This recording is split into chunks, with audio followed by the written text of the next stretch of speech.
I'm Ron Paul, and I'm running for president. Meet Ron Paul, winner of the biggest money bomb of this year's Republican presidential campaign. That's what his supporters call it, his money bomb. It means his supporters dropped $4,380,000 in 24 hours.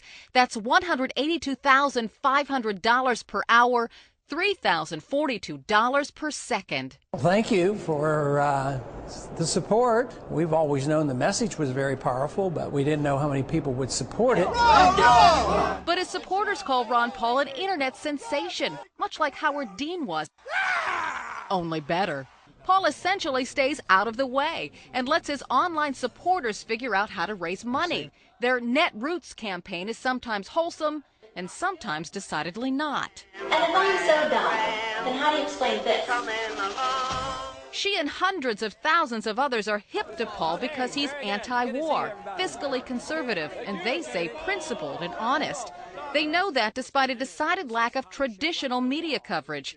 Ron Paul did participate in all of the Republican debates, but after they ended, TV anchors ignore him.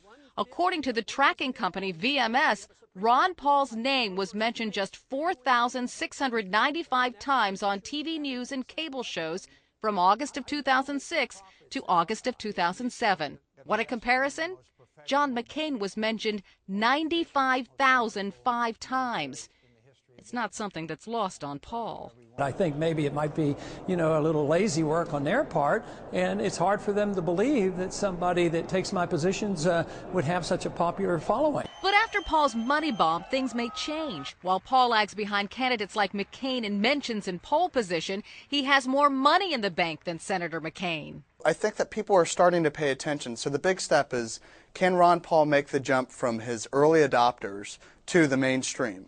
And Paul is already trying to slip into the mainstream. But he's honest, and you always know where he stands. He's running traditional TV ads in New Hampshire and will campaign the old-fashioned way in Iowa. And he'll be singing the same tune wherever he goes. And who are his supporters? Well, they're Republicans, they're Democrats, they're independents, they're young people, old people, anybody who is disenchanted with the candidates now in the lead. Carol Costello, CNN, Washington.